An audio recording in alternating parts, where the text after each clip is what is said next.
ওয়ালাইকুম আসসালাম। ওয়ালাইকুম আসসালাম। আসসালামু আলাইকুম স্যার। ভালো আছি, তোমরা ভালো আছো? আসসালামু আলাইকুম স্যার। লিংকটা তোমাদের গ্রুপে পাঠিয়ে দিবা একটু দয়া করে।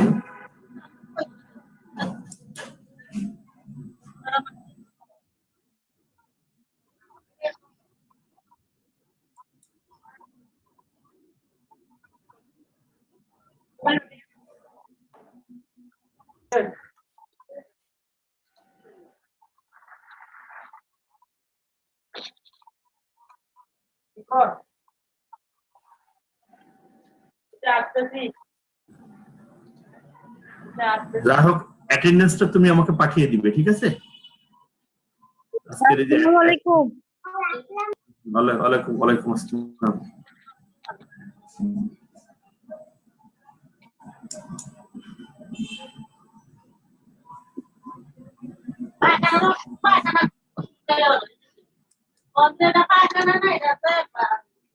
এই সবাই করো, মিউট করো। আর নাইম আহমেদ মিউট করো। জি স্যার। নাইম আহমেদ মিউট করো। জি স্যার। মিউট করো।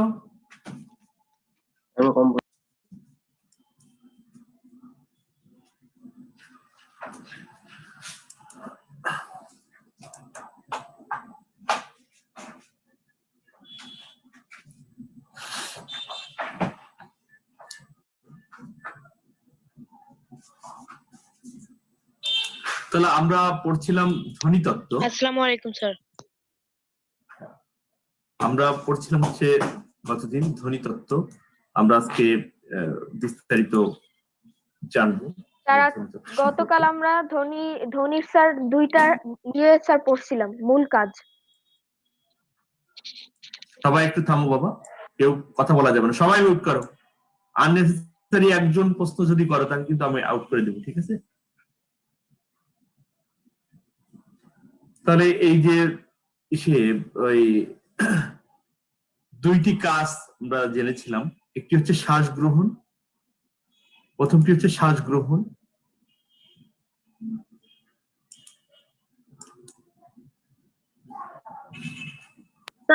খাদ্য গ্রহণ। দ্বিতীয়টি হচ্ছে খাদ্য গ্রহণ। কথা বলছো কেন তুমি? তুমি কে?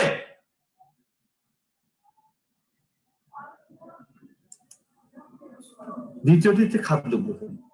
তাহলে দেখো, এটি কিন্তু তোমার বাকযন্ত্রের সবচেয়ে গুরুত্বপূর্ণ কাজ হচ্ছে এই দুটি, শ্বাস গ্রহণ আর হচ্ছে খাদ্য গ্রহণ।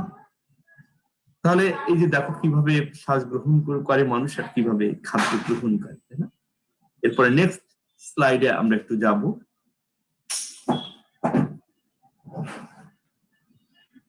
যে ধ্বনি উচ্চারণের সবচেয়ে গুরুত্বপূর্ণ ভূমিকা পালন করে সেটা কি?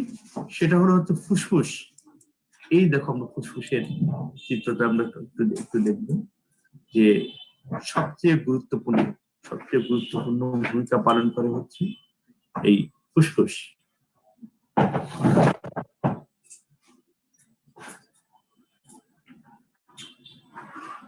আসসালামু আলাইকুম স্যার। এই ফুসফুস হচ্ছে সবচেয়ে গুরুত্বপূর্ণ উপাদান, অর্থাৎ ওই ধ্বনি উচ্চারণে সবচেয়ে গুরুত্বপূর্ণ ভূমিকা পালন করে যেটি, সেটি হলো এই ফুসফুস। তাহলে দেখো যে ফুসফুসের কাজটা কি। ফুসফুস যদিও নিজে কোনো ধ্বনি উচ্চারণ করে না, তবু কি করে? তবু ধ্বনি সৃষ্টিতে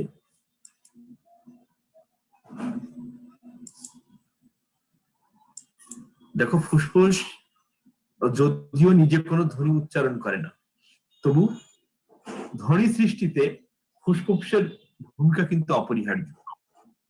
ধ্বনির উৎপত্তি শ্রুতির দিক থেকে বাক প্রত্যঙ্গের মধ্যে ফুসফুসের পরে স্বরযন্ত্রের মধ্যবর্তী স্বরতন্ত্রের স্থান। ফুসফুস থেকে শ্বাসবায়ু মুখ, নাসিকা,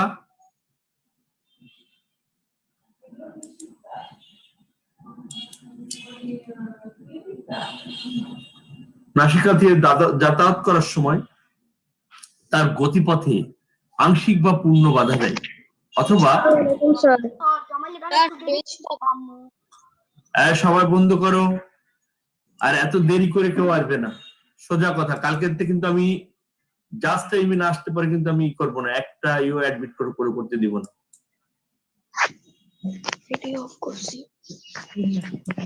মিউট করো সবাই, মিউট করো, মিউট করো আগে। তাহলে ধ্বনি উচ্চারণের সবচেয়ে গুরুত্বপূর্ণ ভূমিকা পালন করেছে এই ফুসফুস। কি হয় যে এই ফুসফুস থেকে শ্বাসবায়ু মুখ এবং নাক দিয়ে যাতায়াত করার সময় তার গতিপথে আংশিক বা পূর্ণ বাধা দেয়, অথবা তার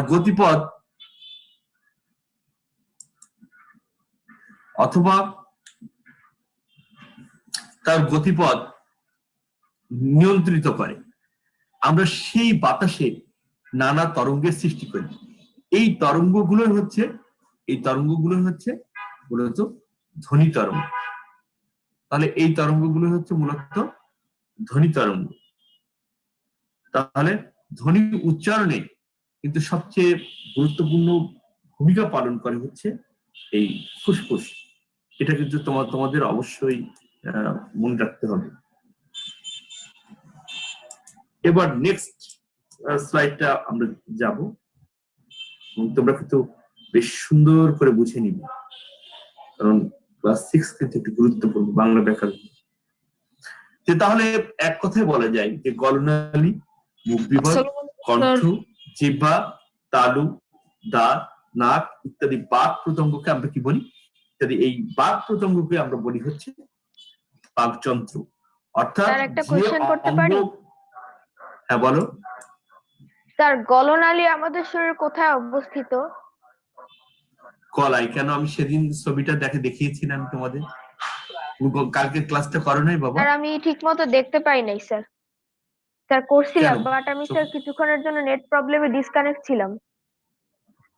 আচ্ছা ঠিক আছে, আমি অন্য সময় দেখে নিই। তাহলে এই যে দেখো, এই অর্থাৎ মানুষের ধ্বনি সৃষ্টিতে যেসব অঙ্গ প্রত্যঙ্গ ব্যবহৃত হয় তার মধ্যে কি এই যে গলনালী, মুখ বিবর, কণ্ঠ, জিহ্বা, তালু, দাঁত, নাক এই যে ইত্যাদি বাক প্রত্যঙ্গকে এক কথায় আমরা বলে থাকি কি? এক কথায় আমরা বলি হচ্ছে বাকযন্ত্র।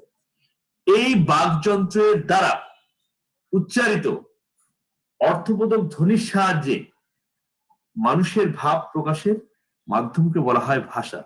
অর্থাৎ সব মানুষের ভাষাই বাকযন্ত্র দ্বারা সৃষ্টি। তাহলে মানুষের ভাষা কিন্তু সৃষ্টি হয় কোত্থেকে? এই বাকযন্ত্র দ্বারা। এই বাকযন্ত্রের কাজ হচ্ছে অর্থপূর্ণ ধ্বনি সৃষ্টি করা।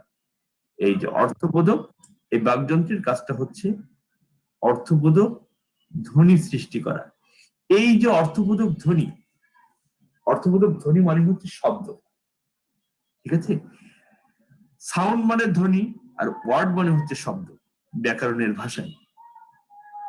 তাহলে এই যে অর্থপূর্ণ ধ্বনি বা ধ্বনি সমষ্টিকে বলা হয়েছে শব্দ। এই শব্দ যখন পদ আকারে বাক্যে ব্যবহৃত হয় তখন কিন্তু ভাষায় প্রকাশিত হয়। অর্থাৎ যে মানুষের মনের ভাব প্রকাশের মাধ্যমকে বলা হয় হচ্ছে ভাষা। তাহলে এই ভাষা সৃষ্টির মূল উপাদান হচ্ছে এই অর্থবোধক ধ্বনিগুলো। এই জন্য বলা হয় যে সব মানুষের ভাষায় হচ্ছে এই বাকযন্ত্র দ্বারা সৃষ্টি। কারণ কি? কারণ হচ্ছে এই বাকযন্ত্রগুলো কি করে? এই বাকযন্ত্রগুলো হচ্ছে মূলত অর্থবোধক ধ্বনি সৃষ্টিতে সহায়তা করে। আসলে এখন আমাদের মনে প্রশ্ন থাকতে পারে, আসলে এই বাকযন্ত্রগুলো যদি না থাকে বা কোনোটি যদি একটু ত্রুটি বিচ্ছুতি থাকে তাহলে কি মানুষের ভাষায় অসুবিধা হয়? অবশ্যই অসুবিধা হয়। ধরো তুমি মনে করতে পারো যে দাঁতটা তো খুব আননেসেসারি, এ আবার কিসের বাকযন্ত্রের মধ্যে পড়বে? অবশ্যই পড়ে। যখন তুমি দন্তধ্বনিগুলো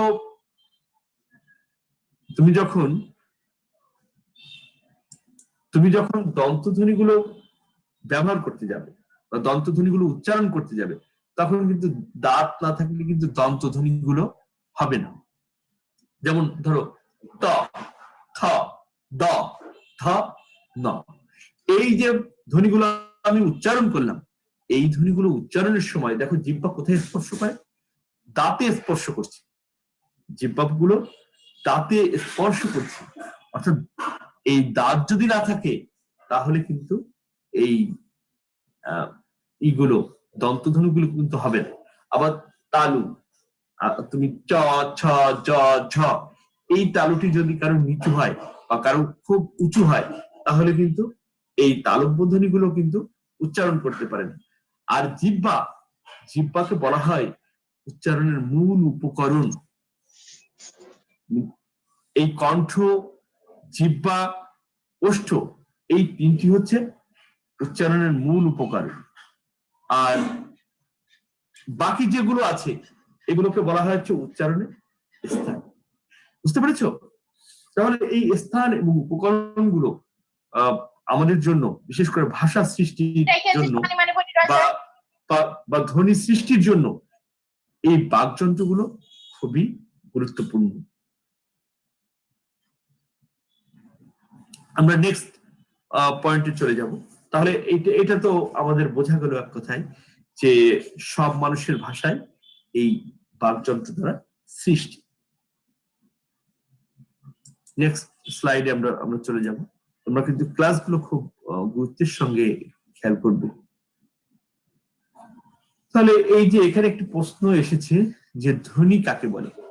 তোমাদের উত্তর দেওয়ার দরকার নেই, আমি বলে দিই যে এই বাক মিশ্রিত অর্থপূর্ণ আওয়াজকে বলা হয় ধ্বনি। মনে থাকবে? আমি যখন বলছি অ, এটা কি বলতো? এটা কিন্তু ধ্বনি। আ ধ্বনি, ক এগুলো কিন্তু ধ্বনি। এই আমি যে অ, আ, ক বললাম, তোমাদের মনে প্রশ্ন হতে পারে স্যার এটা তো বর্ণ, আপনি ওকে ধ্বনি বলছেন কেন? অবশ্যই ধ্বনি। আমি কিন্তু যখন ডেফিনিশন, সংজ্ঞাটি আমি দিয়েছি তখন কিন্তু সিফাত ইয়াসির হ্যান্ড রেজ করছো, বলো বলো বলো বলো। সিফাত ইয়াসির হ্যান্ড রেজ করলে ছাড়াটা ভুলে ইয়া হয়ে গেছে স্যার, সুন্দর ভাবে হ্যান্ড রাইজ হয়ে গেছে। হ্যাঁ, ঝামেলা করা যাবে না ক্লাসে। তাহলে এই যে কথাটি আমি বললাম যে অর্থপূর্ণ ধ্বনি বা ধ্বনি সমষ্টিকে বলা হয় হচ্ছে শব্দ। আর ধ্বনিটা কি? বা কণ্ঠ নিঃসৃত বা বাক নিঃসৃত যে অর্থবোধক আওয়াজ, সেটা হচ্ছে ধ্বনি। অর্থাৎ আমি যখন মুখে উচ্চারিত করছি তখন এটা ধ্বনি, আর আমি এই ধ্বনিটা যখন লিখিত রূপ দেব তখন সে হয়ে যাবে হচ্ছে বর্ণ। অর্থাৎ আমি যখন মুখে বললাম অ, তখন এটা হলো এটা কি? এটা ধ্বনি। আর এই যে যখন আমার স্ক্রিনে উঠে গিয়েছে তখন এটা কিন্তু বর্ণ। মনে থাকবে, কণ্ঠ নিঃসৃত অর্থপূর্ণ আওয়াজকে বলা হয় হচ্ছে ধ্বনি, আর এই যে ধ্বনির লিখিত রূপ তাকে বলা হয় হচ্ছে বর্ণ।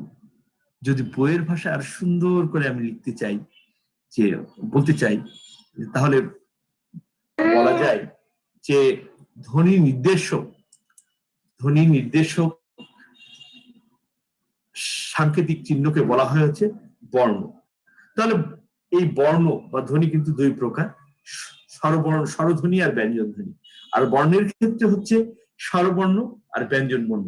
তোমাদের পাঠ্যে প্রথমেই রয়েছে হচ্ছে স্বরবর্ণ। আগে আমরা জানবো এই স্বরবর্ণ সম্পর্কে। তাহলে এই যে স্বরবর্ণ হচ্ছে কয়টি? স্বরবর্ণ হচ্ছে 11টি, তাই না? স্বরবর্ণ কয়টি? স্বরবর্ণ হচ্ছে 11টি। সেই 11টি স্বরবর্ণ আমরা দেখি। দেখো এই শুদ্ধ রূপগুলো কিন্তু দেখো, অ, আ, ই, ই, উ, উ, রি, এ, ওই, ও, ও। তাহলে দেখো এই যে স্বরবর্ণ, এই স্বরবর্ণ কয়টি? স্বরবর্ণ হচ্ছে 11টি। এই 11টি স্বরবর্ণের মধ্যে দেখো হ্রস্ব এবং দীর্ঘ এই দুইটাই কিন্তু রয়েছে। এর উচ্চারণটা হচ্ছে ই, আর এটার এই ইটা কিন্তু যখন আমি দীর্ঘ উচ্চারণ করব তখন এই আমার ঠোঁটটা কিন্তু একটু স্ফীত হবে, আমার ঠোঁটটা একটু চওড়া হয়ে যাবে ই। আর আমি যখন এই দীর্ঘ ইটা বলবো তখন আমি বলবো হচ্ছে ই ই ই, তাহলে ঠোঁটটা স্ফীত হয়ে যাবে। আবার এই যে রস এবং দীর্ঘ ওটা দেখো, আমি যখন বলবো উ তখন ঠোঁটটা একটু গোলাকৃতির থাকবে, আর যখন বলবো উ তখন ঠোঁটটা একেবারে গোলাকৃতির হয়ে যাবে, ডিম্বাকৃতির হয়ে যাবে। উ যখন বলি তখন গোলাকৃতির হয়,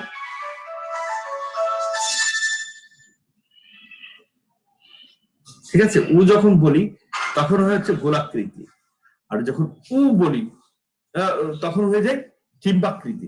তাহলে দেখো যে এই ধ্বনিগুলো উচ্চারণের ক্ষেত্রে এই যে বাকযন্ত্র, মানুষের যে বাক প্রত্যঙ্গ গুলো আছে বা বাকযন্ত্র গুলো আছে সেগুলো কতটা কাজ করে।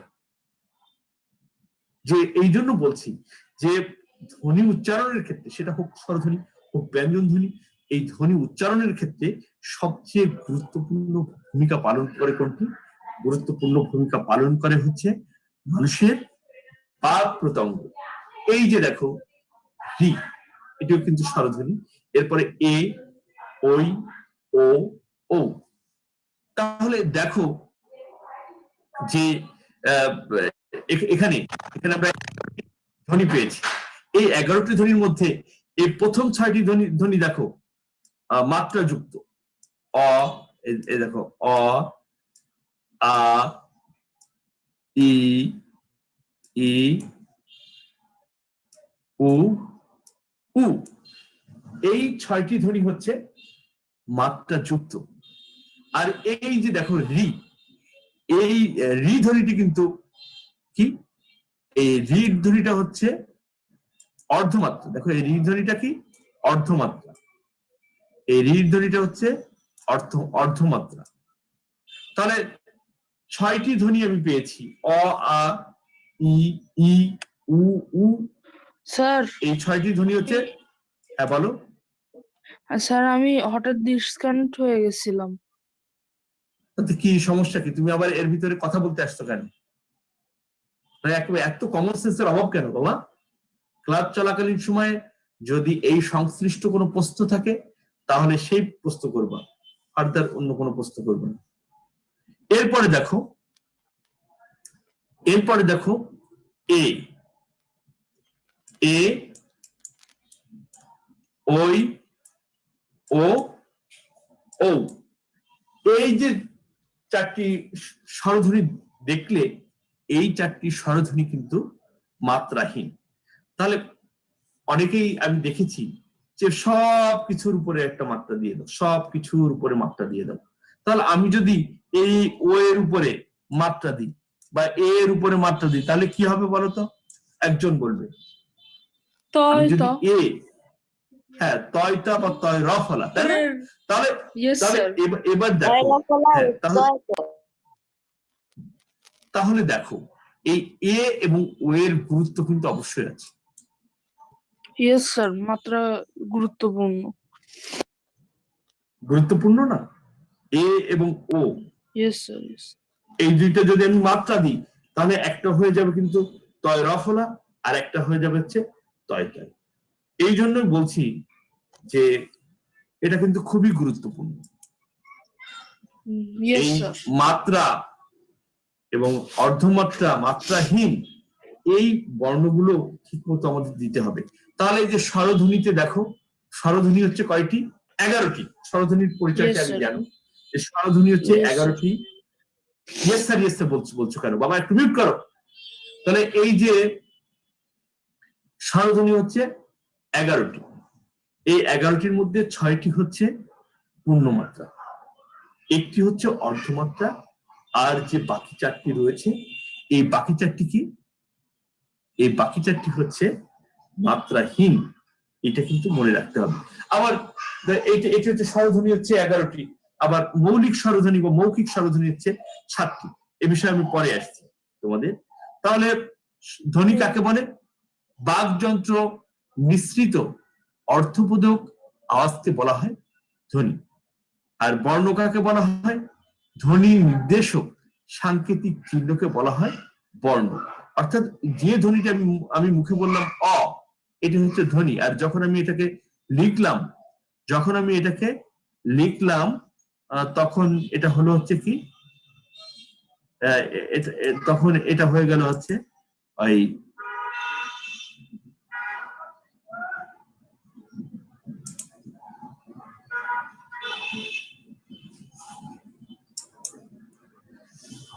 তখন এটা হয়ে গেল হচ্ছে বর্ণ। তাহলে ধ্বনি আর বর্ণের মধ্যে পার্থক্য তো বুঝতে পারলে। যদি আমি এটা আওয়াজ করি তখন হয়ে যাবে হচ্ছে ধ্বনি অ, আর যখন আমি এটা লিখবো তখন এটি হয়ে যাবে হচ্ছে বর্ণ। তাহলে স্বরবর্ণ হচ্ছে 11টি। আমরা নেক্সট স্লাইডে চলে যাব। ধ্বনি কত প্রকার? ধ্বনি হচ্ছে 2 প্রকার। কি কি? স্বরধ্বনি আর ব্যঞ্জন ধ্বনি। যে বাগধ্বনি উচ্চারণের সময় ফুসফুস আগত বাতাস মুখে কোথাও বাধাপ্রাপ্ত হয় না, সেগুলোকে কি বলে? সেগুলোকে স্বরধ্বনি। স্বরধ্বনি। আর কথা বলে না বাবা, আমি কথা বলা পছন্দ করতেছি না।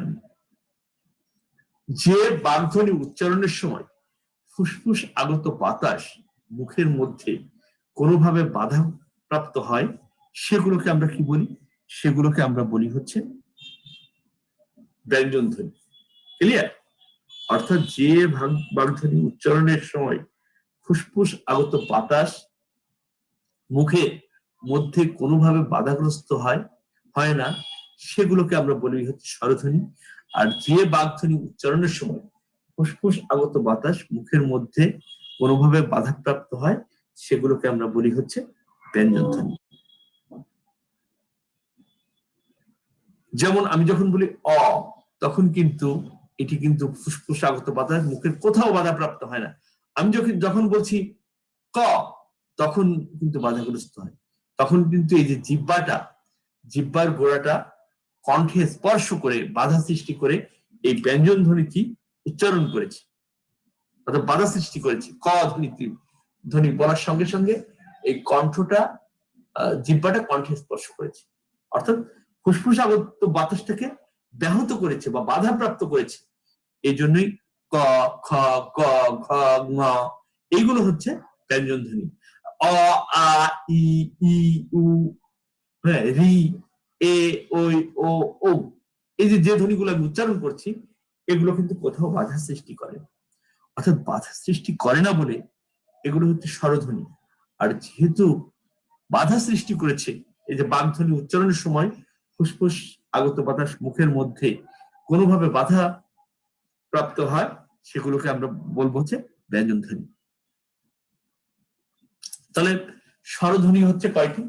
স্বরধ্বনি হচ্ছে 11টি, আর ব্যঞ্জন ধ্বনি হচ্ছে কয়টি? 39টি। মোট ধ্বনি হচ্ছে 50টি। এবার আমরা স্বরধ্বনির উচ্চারণ কিভাবে করতে হয়, আমরা স্বরধ্বনির উচ্চারণের যে নিয়ম কানুন গুলো আছে, সেই নিয়ম কানুন গুলো আমরা একটু জানবো।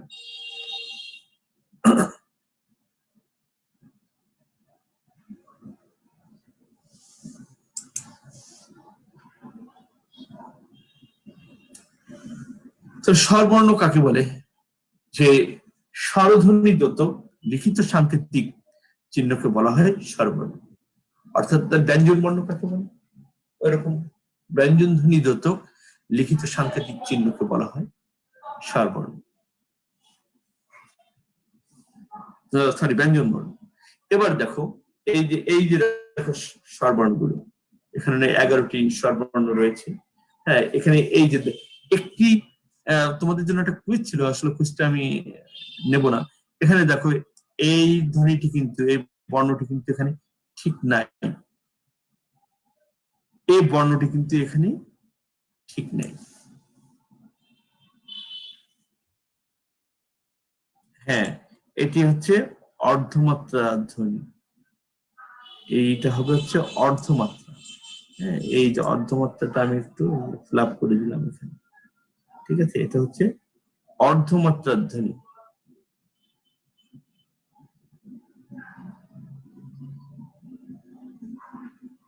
বুঝতে পেরেছ? এই রি ধ্বনিটা হবে হচ্ছে অর্ধমাত্রার ধ্বনি।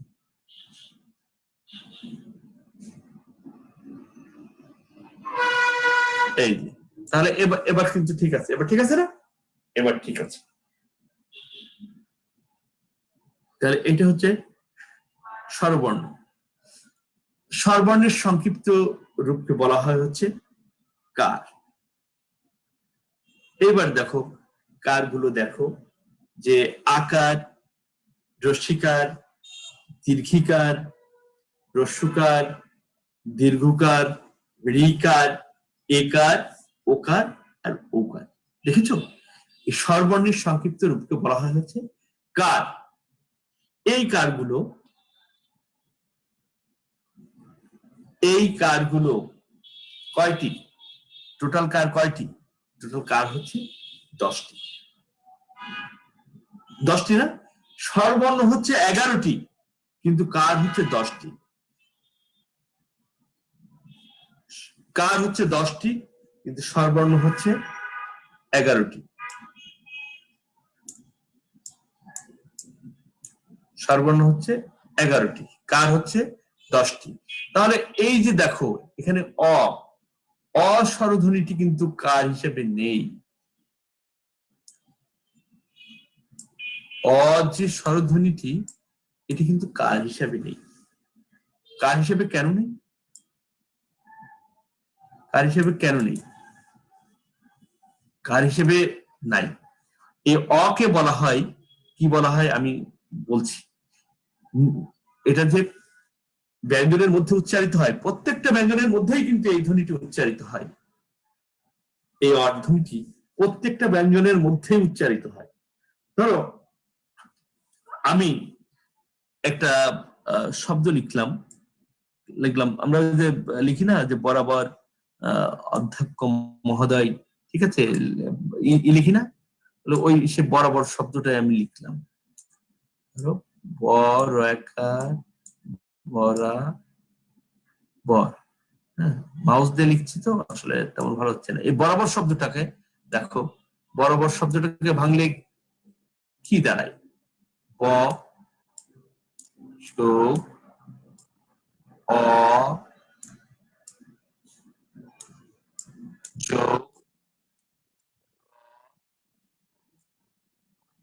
র যোগ আ, তাই না? আ, বর রা বর, ব যোগ অ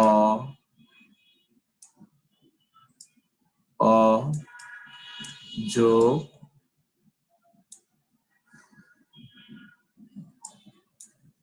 র যোগ অ। তাহলে হ্যাঁ করিয়েছিলাম, তাই না? তাহলে এই যে দেখো এই ধ্বনিগুলো মোট 8টা ধ্বনি মিলে এই শব্দটি সৃষ্টি হয়েছে। এই বরাবর শব্দটি হয়েছে 8টি ধ্বনি মিলে। অর্থাৎ আমরা বলেছিলাম না যে অর্থপূর্ণ ধ্বনি বা ধ্বনি সমষ্টিকে বলা হয় হচ্ছে বর্ণ। অর্থপূর্ণ ধ্বনি বা ধ্বনি সমষ্টিকে বলা হয় হচ্ছে বর্ণ। তাহলে এই যে শব্দ, এই 8টি ধ্বনি মিলে এখানে এই শব্দটি সৃষ্টি হয়েছে। তাহলে এই শব্দটির মধ্যে দেখো কতবার অ এসেছে? একবার, দুইবার, তিনবার।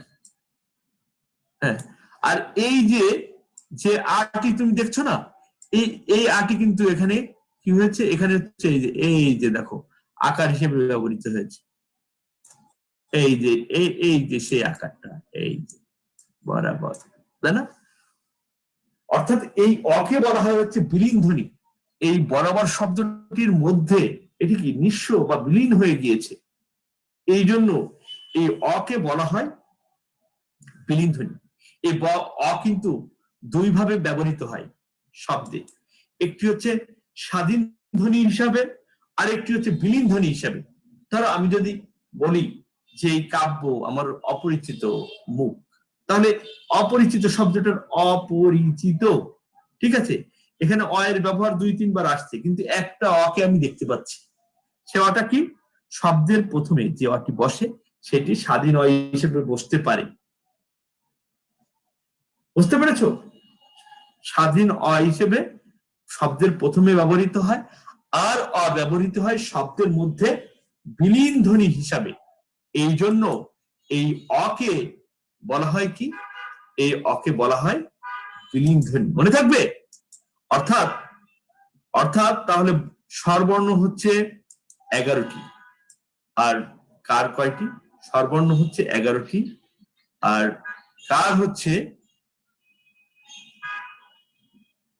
স্বরবর্ণ 11টি, আর কার হচ্ছে কয়টি? কার হচ্ছে 10টি। এটা মনে থাকবে। আর অটা হচ্ছে শব্দ দুই ভাবে ব্যবহৃত হয়। একটি হচ্ছে স্বাধীন অ, বা শব্দের প্রথমে যে অ ব্যবহৃত হয় তাকে বলবো হচ্ছে আমরা স্বাধীন অ। আরেকটি হচ্ছে শব্দের মধ্যে যেটি ব্যবহৃত হয় সেটি হচ্ছে বিলীন বিলীন বর্ণ, ঠিক আছে। অর্থাৎ অকে, এই জন্য অকে বলা হয় বিলীন বর্ণ। আমরা নেক্সট স্লাইডে যাব যে স্বরবর্ণের কার নাই কার, এটা একটু আগেই বললাম, অ। আর বাংলা ভাষায় দেখো স্বরধ্বনি আছে কয়টি? 11টি, কিন্তু বাংলা ভাষায় মৌলিক স্বরধ্বনি রয়েছে কিন্তু 7টি। বাংলা ভাষায় মৌলিক স্বরধ্বনি কিন্তু রয়েছে 7টি। সেই 7টি দেখো: অ, আ, ই, উ, এ, ও, এ। এই 7টি হচ্ছে মৌলিক স্বরধ্বনি। এই যে দেখো এই স্বরধ্বনিটি, এই স্বরধ্বনিটি কিন্তু, এই মৌলিক স্বরধ্বনিটি কিন্তু বর্ণ আকারে কিন্তু নেই। কিন্তু আমরা উচ্চারণের সময় আমরা যদি বলি যে অ্যাপল, তাহলে কি এর উচ্চারণ আছে না? অ্যাসিড, এর উচ্চারণ আছে না? আছে। আমরা তো অ্যাসিড বলি না, আমরা বলি হচ্ছে অ্যাসিড, তাই না? আমরা কিন্তু বলি অ্যাসিড। তাহলে এই এর উচ্চারণটা কিন্তু আছে। তাহলে অ, আ, ই, উ, এ, ও, এ, এই 7টিকে বলা হয় মৌলিক স্বরধ্বনি। অনেক ক্ষেত্রে এই 7টিকে কি বলা হয়? এই 7টিকে বলা হয় হচ্ছে মৌখিক স্বরধ্বনি। এই ক্যাপ্টেন কে জানো এই ক্লাসের? ক্লাসের ক্যাপ্টেন কে?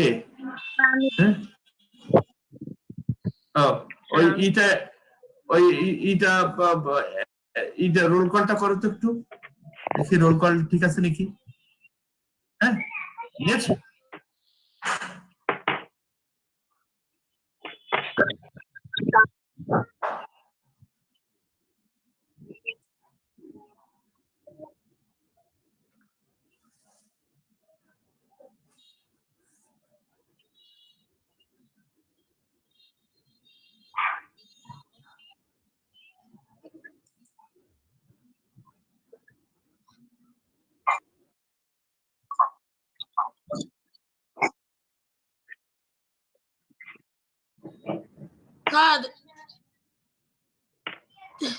হ্যাঁ, আমি রোল পেজ স্যার, আমাকে আমি আমার আসছি। অ্যাটেন্ডেন্স তুলো না তুমি। স্যার আমার রোল লিখছো? স্যার আমার রোল পেজ তুমি লিখো নাই। রোল 10 লিখছো? রোল 10? আমার রোল লিখছো? শোনো আমার রোল লিখছো? তারপর তুমি মনে রোল 3 লেখো নাই। রোল 3 লেখো নাই। সাইড কে? সাইড, তারপর তাকওয়াত।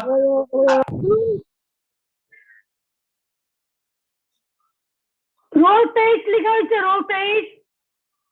এই তাকওয়াত নেই, সেই যে লিখছে। হ্যাঁ, হয়েছে হয়েছে। রোল 8 লেখা আমার রোল 14 লিখছো?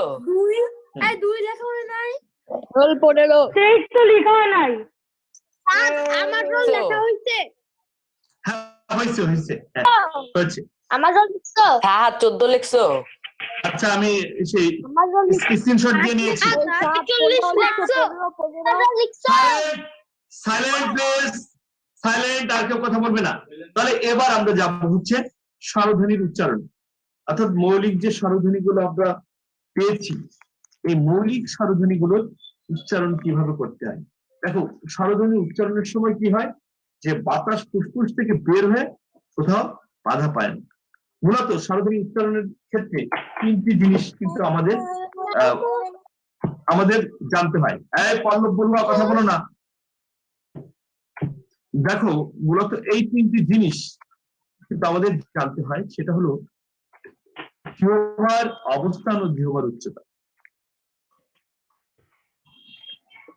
স্বরধ্বনি কিভাবে উচ্চারিত হয় সেটা আমাদের জানতে হবে। প্রথমত হচ্ছে জিহ্বার অবস্থান ও জিহ্বার উচ্চতার কারণে কিন্তু স্বরধ্বনি পরিবর্তিত হয়। দ্বিতীয়ত হচ্ছে ঠোঁটের বিভিন্ন অবস্থার পরিবর্তন। খেয়াল করো, ঠোঁটের বিভিন্ন অবস্থার পরিবর্তন। আর তৃতীয়ত হচ্ছে এই কোমল তালুর কারণে, ঠিক আছে, কোমল তালুর কারণে এই কথা বলে কে, অদ্ভুত ব্যাপার। পল্লব কথা বলে, পল্লব। ও সরি, আমার মাইক অন, আমি জানি। এই তাকুয়া ছেলেটাকে এও কথা বলে সবসময়। তাহলে দেখো যে স্বরধ্বনির উচ্চারণের ক্ষেত্রে জিহ্বার অবস্থান ও জিহ্বার উচ্চতা এবং ঠোঁটের বিভিন্ন অবস্থার পরিবর্তনের কারণে এবং কোমল তালুর কারণে এই স্বরধ্বনিগুলো উচ্চারিত হয়।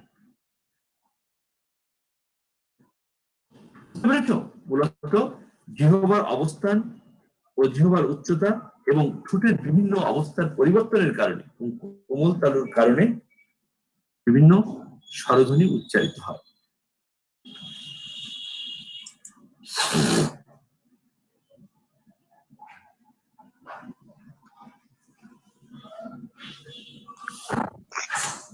স্যার মনিটর আমার রোল লেখে নাই। তোমার রোল লেখা হবে না, তুমি পরে আসছো, তুমি চুপ করে বসো ছেলে, আমি লিখে নিচ্ছি। স্যার আমার নেট প্রবলেম ছিল। তুমি রাখো। তাহলে দেখো জিহ্বার অবস্থান এবং জিহ্বার উচ্চতা পরিবর্তনের কারণে বিভিন্ন স্বরধ্বনিগুলো উচ্চারিত হয়। ঠিক আছে, জিহ্বার প্রথমত হচ্ছে জিহ্বার অবস্থান ও জিহ্বার কি উচ্চতা পরিবর্তনের কারণে স্বরধ্বনিগুলো উচ্চারিত হয়। দ্বিতীয়ত হচ্ছে ঠোঁটের বিভিন্ন অবস্থার পরিবর্তনের কারণে বিভিন্ন স্বরধ্বনি উচ্চারিত হয়।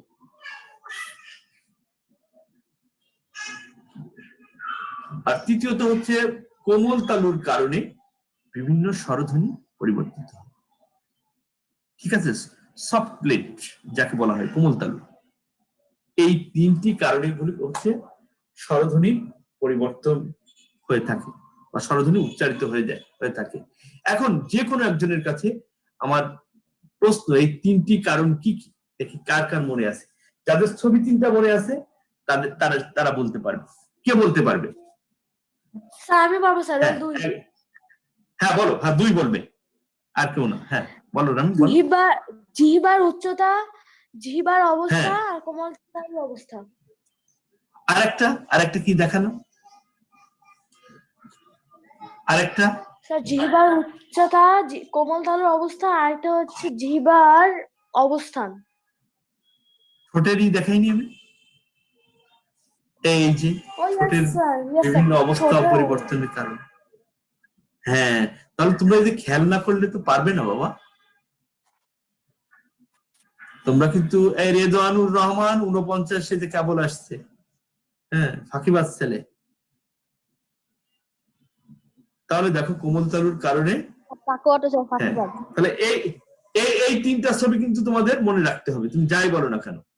প্রথমত হচ্ছে এই তিনটা ছবি কিন্তু আমাদের মনে রাখতে হবে। প্রথমত হচ্ছে দেখো জিহ্বার অবস্থান ও জিহ্বার উচ্চতা, এটা হচ্ছে 1 নম্বর। হ্যাঁ, এই তিনটা ছবি মনে রাখলেই তো পারা যাবে। Okay sir. তারপর ঠোঁটের বিভিন্ন অবস্থার পরিবর্তনের কারণে বিভিন্ন স্বরধ্বনি উচ্চারিত হয়। দেখেছো, এই ঠোঁটের অবস্থার পরিবর্তন দেখেছিলাম, ঠোঁটের অবস্থা। হ্যাঁ, আর তৃতীয়টা হচ্ছে এই যে কোমল তালুর কারণে